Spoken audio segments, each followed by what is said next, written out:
Hello everyone, কেমন আছো? আশা করি সবাই খুব ভালো আছো। তো আমিও খুব ভালো আছি। তো আমরা যাচ্ছি কাকা বাবুর বাড়িতে।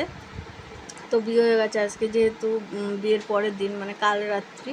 তো আজকে যাচ্ছি। তো যেতে যেতে যে গেট পড়েছিল, তো আমরা তারপরে গেট পড়ার পরে গেট তো উঠলো, কিন্তু আর একটা যে সমস্যার সম্মুখীন হলাম, কোনোদিনও হয়নি, এই ফার্স্ট টাইম হলাম।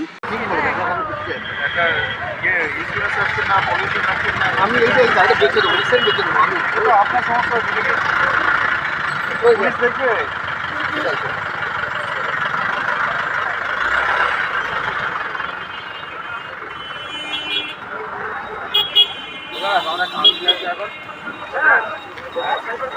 সবকটার না ফটো তুলে রাখতাম, যদি ওনাদের নাম্বার এই বললে চলে আসে, কিন্তু সবকটার না কাগজের ফটো তুলে রেখে দিলে কি হয়, সুবিধা হয়।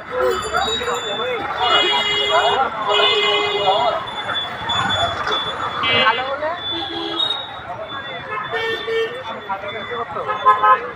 হ্যাঁ, আমরা চেক করে নেবো।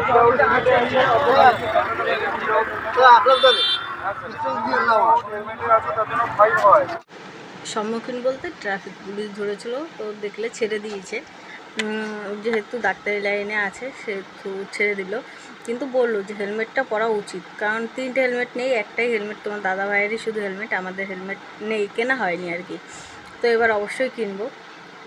তো যাই হোক, কাকুবাবুর বাড়িতে পৌঁছে গেছি। আর এই যে পুচকু নতুন কাম্মা নিয়ে চলে যাচ্ছে উপরে। তো এই যে চলে যাচ্ছে উপরে, তো নিয়ে গিয়ে হলো ঘর দেখানোর জন্য নিয়ে গেছিলো, ঘর গুছিয়েছে তাই।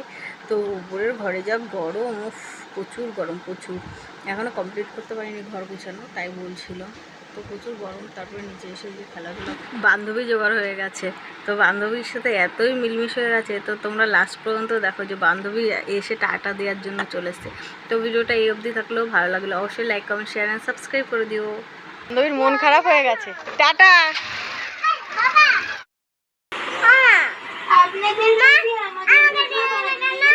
যাও ভিতরে যাও।